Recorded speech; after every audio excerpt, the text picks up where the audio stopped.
Hello and thanks for watching another edition of ARFCOM News. Well, we all made it back safely from the gathering in South Carolina at the Sawmill, and we've got a lot of fun videos headed your way, so stay tuned and watch for those to drop as we get them edited. But today, I want to tell you about this one weird trick to make money off control freak schemes, how Texas might tell the ATF to pound sand, and why California Stan's Attorney General is absolute trash, plus lots more. But before we get started, I want to tell you about the cruelty-free, gluten-free, non-GMO, zero trans fat night vision products offered to you by our friends at tnvc.com, just like Mom used to make. If you like seeing stuff more than not seeing stuff, take a look at our sponsor, tnvc.com, your source for quality night vision gear to make you the bump in the night. Remember when you used to play Street Fighter with your little brother and he would always pick the same character and just keep doing the same move over and over? Well, the Prohibitionist's favorite special move is the gun Buyback. As you gentle folk know, even the name is just plain stupid, as you can't buy back something which was never yours in the first place. They're also entirely ineffective at the stated goal of taking guns from criminals for reasons which should be obvious to even the kind of person who puts pineapple on pizza. Because if you are willing to turn in your guns, you're obviously not planning to do a drive-by. No, they mostly just collect old garbage that doesn't work anymore and occasional rare antiques from Nana who doesn't know what to do with it after her husband passed. They can be a pretty decent source for a little extra cash though, if they're giving cash, that is. Sometimes they only give weak sauce grocery store gift cards. At least you can buy liquor with those. But even in those cases, you can occasionally score some pretty interesting and rare guns by setting up a table outside and offering a couple of dollars more than what the Prohibitionists do, except in cash.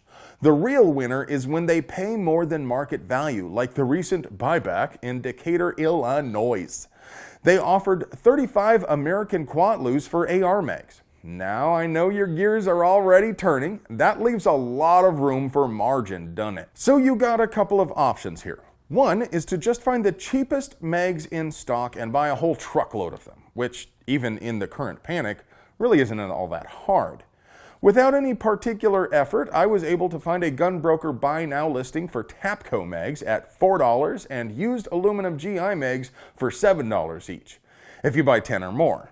You can probably even find cheaper AR mags if you have more patience than I do, but the other option is to just buy yourself all the brand new PMags or Lancers or whatever your jam is. It's not that hard to find quality mags for well under 20 bucks each. The going rate for Gen 3 PMags is about 12 bucks, cheaper if you buy in bulk. Then you just turn in all your used, beat up old mags. You can either take about $23 profit on each or use the opportunity to basically triple the size of your magazine for it.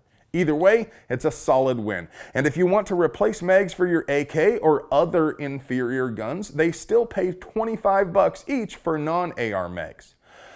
But some FUD had to ruin it, and like the kid who reminds the teacher she forgot to hand out homework at 2:55 on Friday afternoon, he hipped the organizers to the fact they were paying way over market value for magazines. Less than 24 hours after announcing the event, which is scheduled for the 2nd of April, the organizers reneged on their promise and decided not to accept magazines. Not to worry though, the event is still on and features Sally the Clown, who I can only assume is the mayor? More importantly, they're still offering $75 for shotguns. So if you live within a couple hours drive of Decatur, it might be worth your time to stop at Home Depot for some black pipe and slap together a few slam-fire shotguns. That ought to at least cover your gas. And while you're there, you might be able to get a swinging deal on rifles and pistols, so long as you're willing to pay just a couple of bucks more than the organizers are paying. Shouldn't be too hard to find something worth the price. Or fire up that 3D printer and crank out some FGC 9s. That ought to be scary enough to qualify for the tree fitty, right? Now, they say the guns have to be functional, but I doubt they have a test range set up, so even if you just printed a bucket full of plastic Glock models, you could tell them it's the Glock 7 and it costs more than they make in a month. If you print a slide and barrel and stick a spring in it, that might be convincing enough to get the money. No matter what you choose, you can probably clean up by offering to buy ammo off of everyone turning in their guns. You're welcome. Texas Governor Greg Abbott recently tweeted to promote HB 2622, which is a two-way sanctuary bill he introduced in the Texas legislature. If passed, it would prohibit state, county, and municipal law enforcement agencies from assisting the federal government in enforcing federal gun laws, which are not mirrored in Texas statute. It doesn't nullify federal gun law or seek to subject federal law enforcement agents to arrest for attempting to enforce federal law. It just clarifies they are on their own if they wish to tread on Texans' right to bear arms. That's particularly important because laws which try to nullify federal gun laws or punish ATF agents are almost certain to fail in court. But under the Supreme Court decision Prince v. U.S., state and local agencies have no duty to assist federal law enforcement. So, you know what I'm going to tell you next, right? That's right. Please pause the video and go to house.texas.gov/members and take a gander at their wide selection of politicrators. If you live in Texas, find your representative and call them.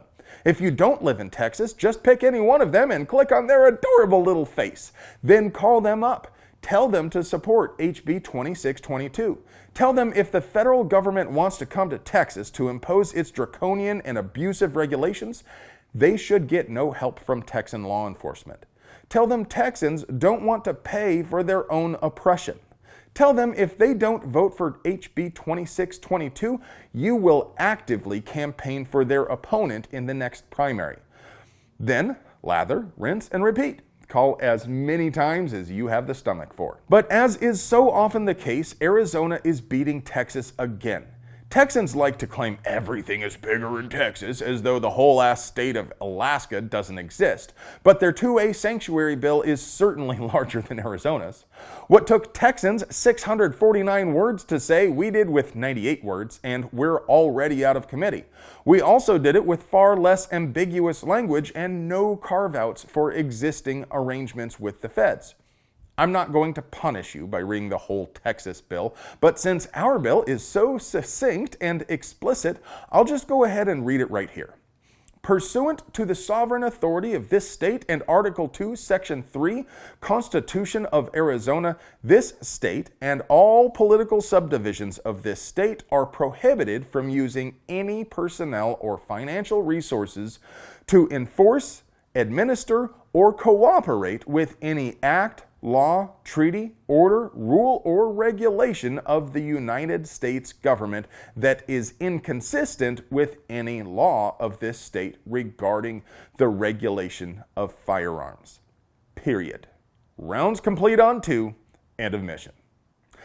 So you know I'm going to ask for your help in passing this one too. Please pause the video right now and go to azcdl.org/action-center and click on the action item to fire off an email to one of our fine senators. If you have the time, change up the text of the message a little bit, but if you don't, you can just add your details and send it. It doesn't get much easier than this, does it? While you're at it, be sure to sign up for text and email alerts. I'm subscribed and I can tell you they will not flood your inbox with useless crap, but it is highly effective when we coordinate and thousands of us all advocate at the same time. You're not going to let those moms looking for action show us up, are you? As you know, Californistan is one of the most overbearing and restrictive places in the country. Calistani subjects have allowed this state to insinuate itself into almost every aspect of their lives, even going so far as to allow the registration of scary black guns. If you want to own a sport utility rifle or anything else which is naughty in the eyes of the state, you're supposed to go to their website and rat on yourself so they can be sure to stop by and confiscate your property when they change their mind later on and outright ban anything remotely useful. The problem is their website is a steaming pile of hot garbage, which left thousands of people unable to register their pews. Of course, California State Attorney General Becky Basura wasn't remotely concerned about that because it just meant he could send his brown shirts to oppress more gun owners. What did he care if they tried to comply with the law and were only unable to do so because of his own raging incompetence? So the Firearms Policy Coalition filed a suit against Becky and company. Basura originally moved to dismiss Sharp v. Becerra back in 2018, but that motion was denied in 2019. The wheels of justice grind slowly, but sometimes they grind exceedingly finely as well. So as the case slowly trundled on in the direction of trial, FPC attorneys worked with Basura's office to secure a settlement, which they agreed on last week. The settlement requires Basura to set up a website that actually works this time with a reasonable registration period and to drop all cases pending against anyone who had one of the guns which Basura is so scared of, as long as they attempted to register it. So, mark down a win for the good guys, but California Stan's scaly black gun ban still remains in force. The FPC continues to fight that law more broadly in Miller versus Becerra, and if you want to do your part to help them keep their herd of lawyers fed and watered, please go to firearmspolicy.org/donate and give generously. Well, friends, that's all I have for you today. I hope you enjoy watching these things because I sure like making them for you. Do you want to know a secret to beating the ammo shortage? AR15.com/deals is constantly updated with scores on ammo, guns, and accessories so you can get the drop on the neckbeards before they snatch up all the good stuff. So bookmark AR15.com/deals and check AR15.com/deals every day. If you want to help us keep bringing you banger content like this, please support the folks who support us. Not only does TNVC.com give you night vision with that cool, refreshing, never bitter taste that goes down smooth, they also have mounts, lights, and all sorts of other gear to make you the bump in the night. And if you want a baller cap like mine or other ARFCOM swag, you can get it at brownells.com. Or you can buy fly shirts like this one in our Teespring store. Or if you'd like to try your luck and see if you can win your choice of rad shirt from our Teespring store, post a comment containing the phrase, "There is no fate but what we make for ourselves" in the YouTube comments, and I will arbitrarily and unilaterally choose the best one. I love you.